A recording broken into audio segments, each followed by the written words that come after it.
하나님의 말씀입니다. 신약성경 요한복음 20장 11절에서 18절까지의 말씀드리겠습니다.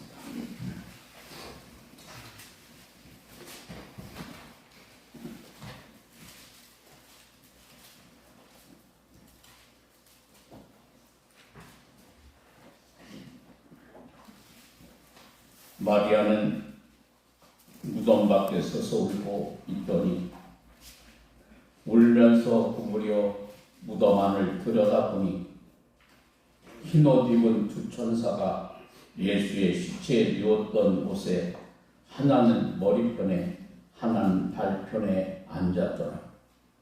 천사들이 이르되 여자여 어찌하여 우느냐? 이르되 사람들이 내 주님을 옮겨다가 어디 두었는지 내가 알지 못함이니이다. 이 말을 하고 뒤로 돌이켜 예수께서 서 계신 것을 보았으나 예수이신 줄은 알지 못하더라. 예수께서 이르시되 여자여 어찌하여 울며 누구를 찾느냐 하시니 마리아는 그가 동산직인 줄 알고 이르되 주여 당신이 옮겼거든 어디 두었는지 내게 이르소서. 그리하면 내가 가져가리이다. 예수께서 마리아야 하시거늘 마리아가 돌이켜 히브리 말로 랍보니 하니 이는 선생님이라 하는 말이라. 예수께서 이르시되 나를 붙들지 말라. 내가 아직 아버지께로 올라가지 아니하였노라. 너는 내 형제들에게 가서 이르되 내가 내 아버지 곧 너희 아버지 내 하나님 곧 너희 하나님께로 올라간다 하라 하시니 막달라 마리아가 가서 제자들에게 내가 주를 보았다 하고 또 주께서 자기에게 이렇게 말씀하셨다 이르니라. 아멘. 살아계신 하나님의 말씀이십니다. 우리가 성경을 보면 다시 사신 예수님께서 네 차례에 걸쳐서 사람들에게 나타나셨습니다. 우리 주님은 오늘도 우리에게 찾아오셔서 우리를 만나 주십니다. 사실 이것이 우리 기독교의 본질입니다. 기독교는 죄의 값으로 멸망할 수밖에 없는 인류를 구원하시기 위해서 하나님 편에서 먼저 일하십니다.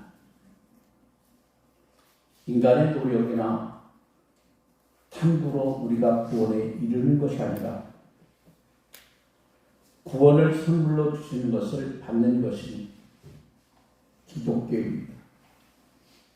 그래서 하나님은 그 외아들을 이 세상에 보내주셨습니다.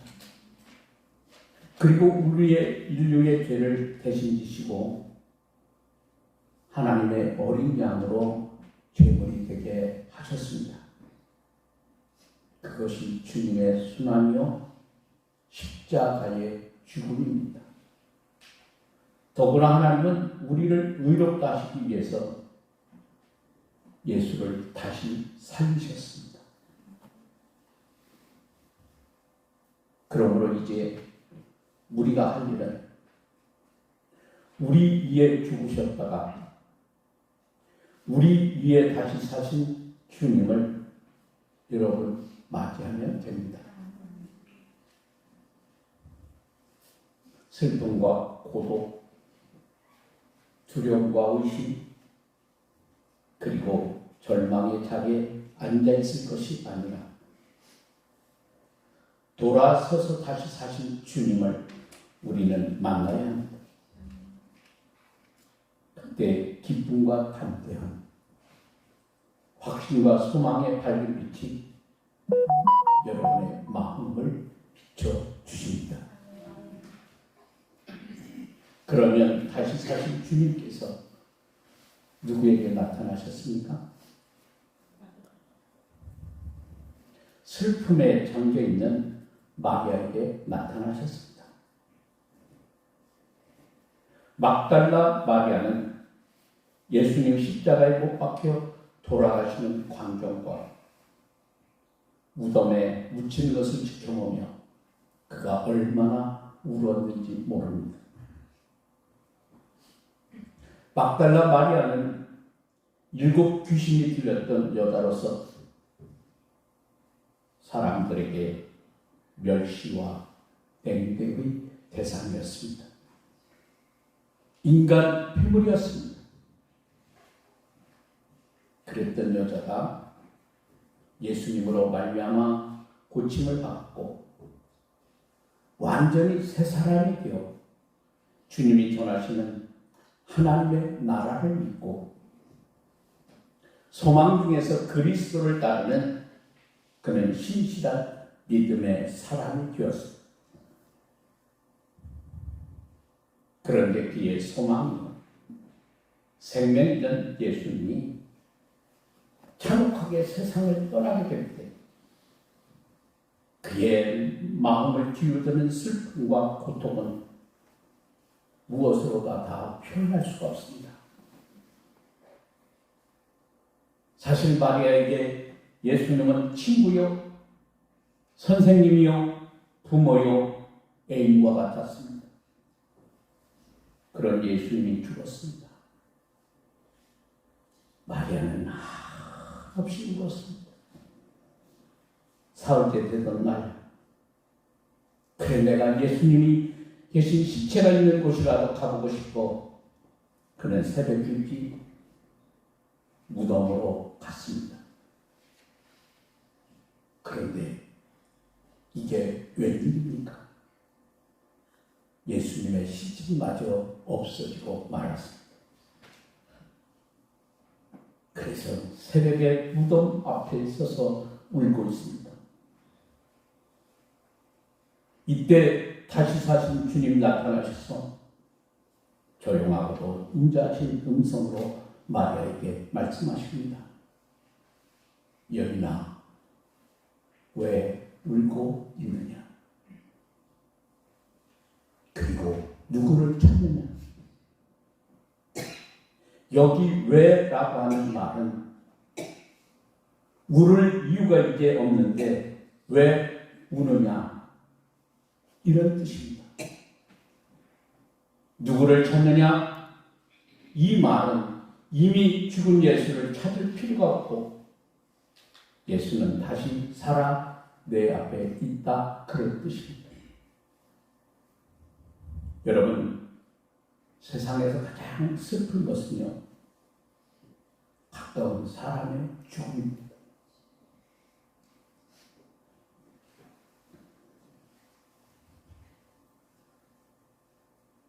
제가 군대 생활할 때 우리 아버지 돌아가셨는데 그날이 토요일입니다.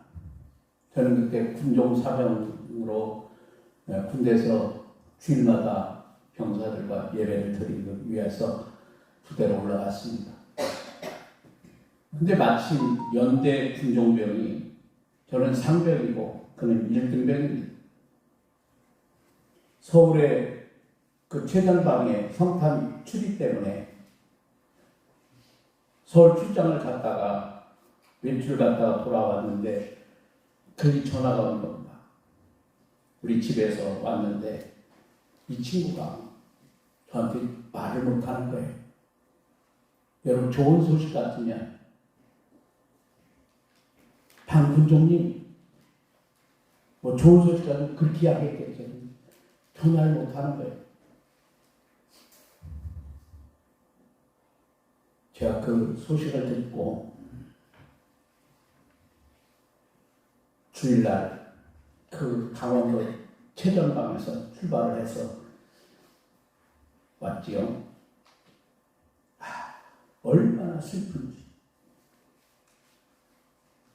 하나님, 지금도 제가 기억하는 게 있어요. 하나님, 할 수만 있어요. 할 수만 있으면 우리 아버지 살려주시면 안 되나요?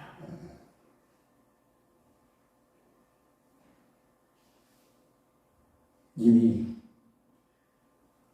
우리 아버지는 돌아가신 지가 여러 날 되어서 우리 어머니가 아버지 얼굴 보여주지 말라고 놀린다고.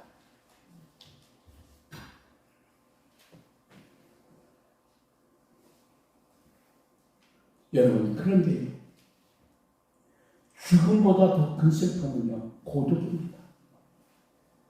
외로움입니다. 사랑하는 이가 세상을 떠났을 때 그때부터 찾아오는 무서운 병은요, 고독이에요. 현대인의 가장 심각한 병은 고독이라고 하는 병입니다.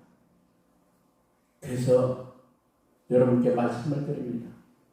우리 주위에 외롭게 사시는 분들이 있으면 우리 교회에 추천하십시오.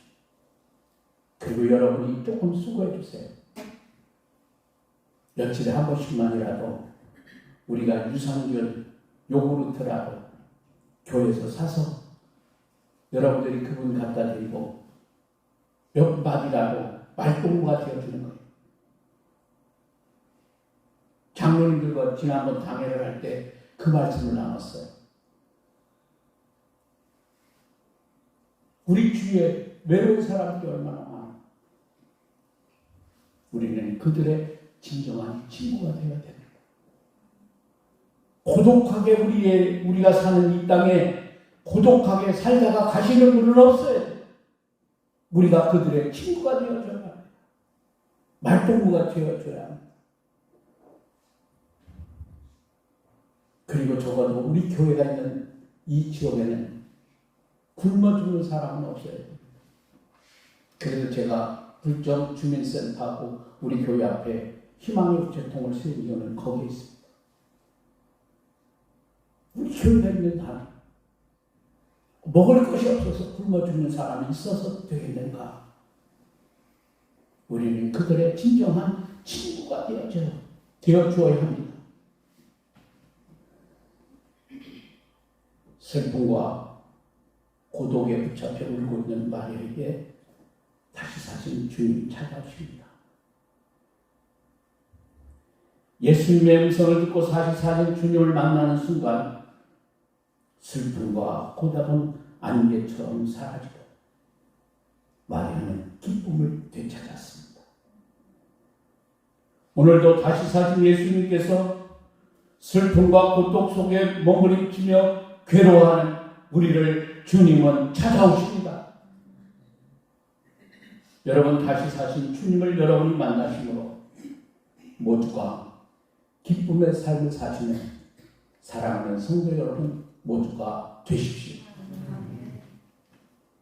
예수님이 십자가에 못 박혀 돌아가신 후 제자들을 유대 사람들이 무서워서 자기들이 모인 집의 문을 모두 잠그고 있습니다. 그때 예수님의 제자들이 얼마나 무서웠을까? 우리가 생각해도 짐작할 수 있는 일인지요. 예수님의 제자 중에는 이 가룟 유다를 빼고는 그렇게 담대한 사람이 없습니다. 그들은 모두가 겁쟁입니다. 그래서 예수님께서 원수들에게 잡히시게 되니까 겟세마네 동산에서 아예 다 도망가고 말았습니다. 그렇게 큰 소리치며 장담하던 베드로, 다른 사람은 다 선생님을 버리는 한이 있더라도 저만은 절대로 그렇게 하지 아니하고 주님을 끝까지 내가 따르겠습니다. 그렇게 맹세하던 베드로, 얼마 동안 저 멀리서 따라가다가 예수님께서 가야바 뜰에서 신문 받으신 광경을 보고 베드로가 겁이 나서 계집종에까지 예수를 모른다 부인하고 저주까지 했습니다. 제자들은 예수님께서 십자가에서 죽으시고 무덤에서 묻히게 되니까 그 다음으로 자기들에게 화가 미칠 것이 다 보입니다. 그래서 두려워 떨면서 예루살렘 어떤 친구의 집에 모여 문을 다 잠그고 쪼그리고 앉아 있습니다. 그들은 말 한마디 제대로 하지 못하고 숨을 죽여가며 지금 그들이 조용히 모여 있습니다. 사실 빌라도의 정치적 권력이 두려웠습니다. 그런데 이렇게 두렵고 떨고 있는 제자들, 방문을 잠그고 있는 그들에게 다시 사신 주님 나타나셨습니다. 그리고 그들에게 너희에게 평안이 있으라 주님이 말씀하십니다. 여러분, 이 평안은 육신적인 평안이 아니라 두려움 생각을 없이 하는 마음의 평안입니다. 사망의 권세를 이기신 주님께서는 용기와 함께 우리에게 성령을 받으라 하십니다. 오늘도 잠자는 길이 어떤 것인가를, 참 사는 길이 어떤 것인가를 알면서 악의와 불의를 분명히, 여러분, 의와 불의를 분명히 판가름하면서도 우리가 주위를 가만히 살핀 후 용기를 잃어버리고 겁에 질려 있는 분은 안 계십니다. 할 말을 하지 못하고 자기 골방의 문을 잠그고 두려워 떠는 분은 안 계십니다. 다시 사신 우리 주님께서 우리를 찾아오셔서 공포 속에 있는 우리에게 참 평안과 용기를 주십니다. 여러분 모두가 다시 사신 주님을 만나심으로 성령의 능력과 함께 세계를 정복할 수 있는 능력을 얻는 사랑하는 성도 여러분 되십시오.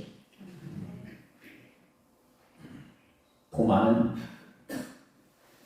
다른 제자들이 다시 사신 주님을 만났을 때 도마가 그 자리에 없었기 때문에 다시 사신 예수님을 모든 제자들이 우리가 만났다 이렇게 이야기하지만 다른 사람들이 말하지만 도저히 도마는 믿을 수가 없었습니다.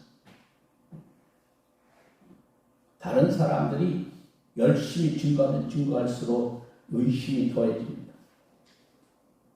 그래서 내가 직접 그의 손과 옆구리를 만져보기 전에는 믿지 못하겠다는 거예요.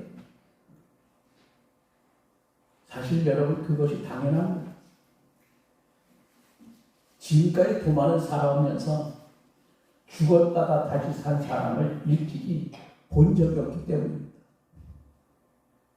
여러분에게 누가 죽었는데 살아났다 믿으시겠습니까? 사람들은 누군가가 죽더라도 다시 살았으면 하는 막연한 기대는 있지만 이런 일은 도무지 없었습니다.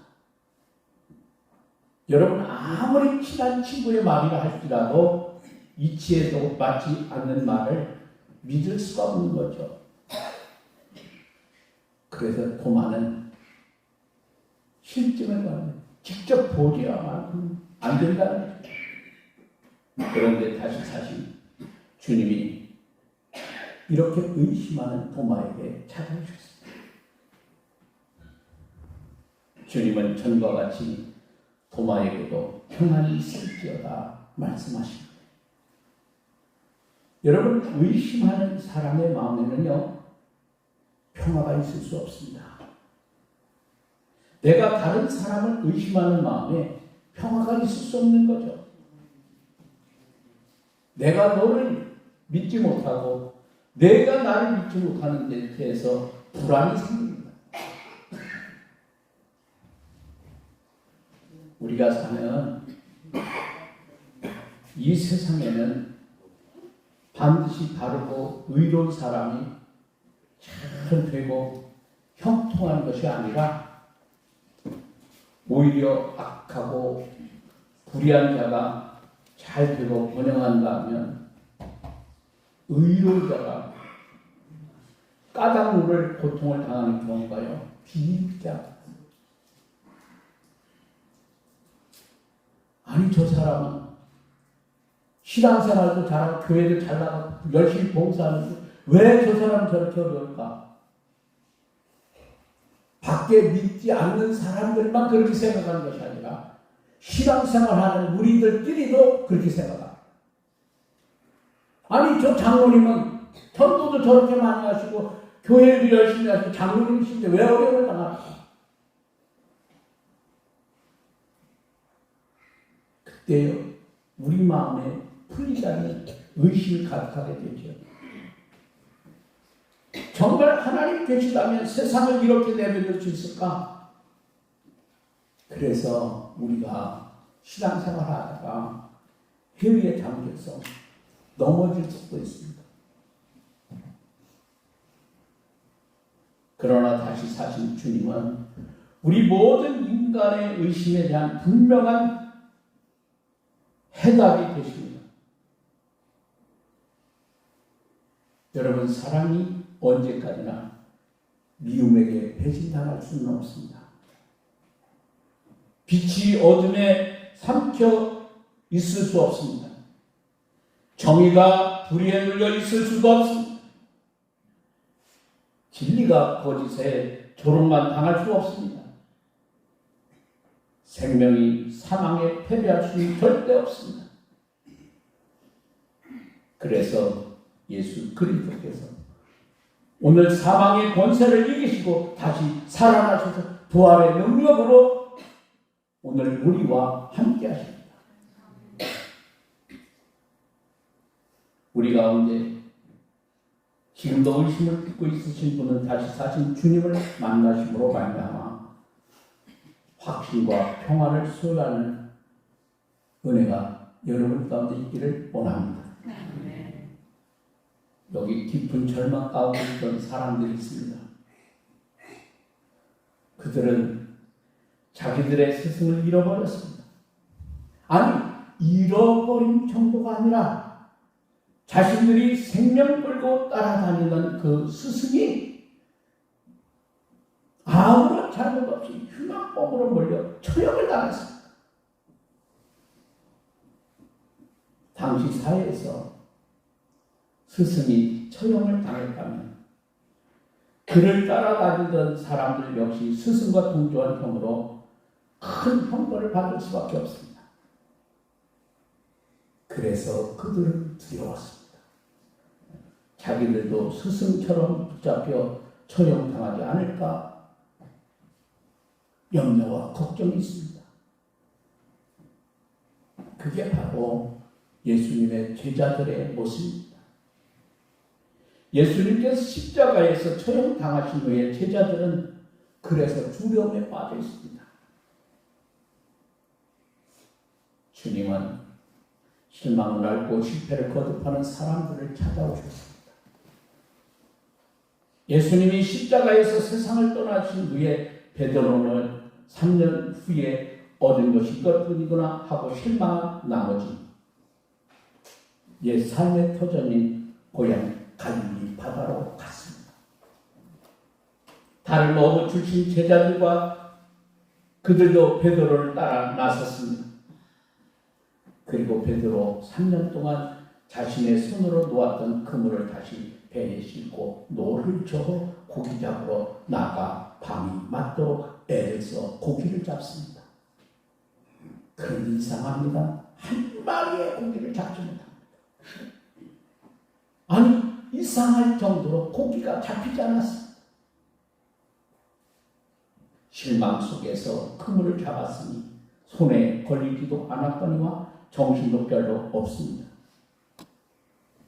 날이 밝아 동이 트기 시작할 때입니다. 다시 사신 우리 주님께서 바닷가에 나타나십니다. 그리고 제자들을 다시 부르십니다. 가장 존귀한 사명을 버리고 떠났던 베드로를 불러 인간의 영혼을 기르는 사명을 맡기는 엄숙한 임명식을 거행하십니다.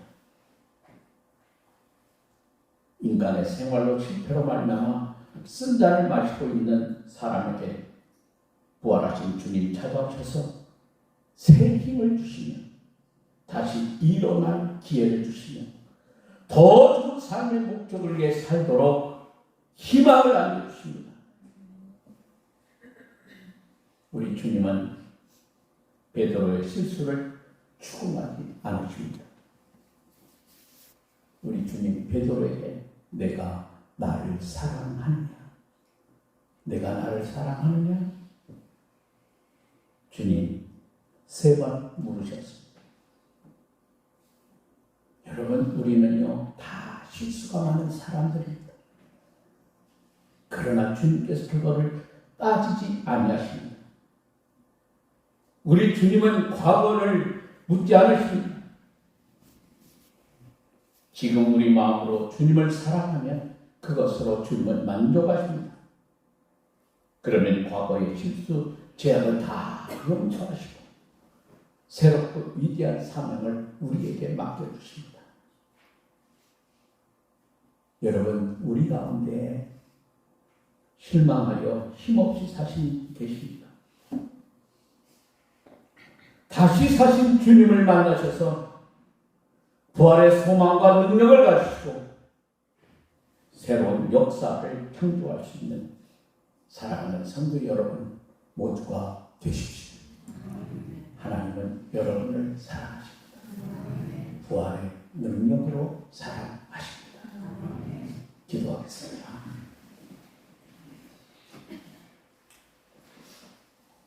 우리는 살면서 죽음의 아픔도 겪을 수 있고 도대체 소망이라고는 가질 수 없는 어려운 일도 만날 수 있고 암흑한 시륵과 같은 어둠의 길을 떠나는 것과 같은 고통의 순간도 있을 수 있지만 그러나 우리가 결코 실패하거나 낙심하지 아니하고 성공할 수 있는 비결은 주님이 모든 것을 이기시고 부활의 능력으로 승리하셨고 그 부활하신 주님을 우리가 믿기에 우리는 능히 이길 수 있습니다. 오늘 우리 성도들 가운데 여러 가지 문제가 앞에 놓인 앞에는 홍해 같고 뒤에는 애국 군대와 찾아오는 것 같은 불안한 현실에 놓일 수도 있습니다. 그러나 우리 가운데 믿음이 있으면 주님은 그 믿음을 보시고 우리는 능히 승리하게 하실 줄 믿습니다. 우리가 그냥 보내는 부활줄이 아니라 부활의 능력과 소망을 힘입고 승리하는 부활줄이 되기를 원합니다. 다시 한번 우리의 믿음이 샘솟듯 일어나는 아름다운 절기가 되기를 원합니다. 이곳에서 지금 예배하며 하나님 앞에 엎드려 기도하는 우리 모든 성도들이 새로운 힘과 능력을 받아 부활의 은혜를 입는 복된 시간이 되기를 원합니다. 하나님이 함께 하실 줄 믿습니다. 주의 사랑으로 우리로 승리하게 하실 줄 믿습니다. 그 믿음 가지고 다시 사신 주님을 만나는 은혜가 우리 모든 성도들에게 임하게 하옵소서. 우리를 한없이 사랑하신 부활의 주인 되신 예수님 귀하신 이름으로 기도합니다. 아멘.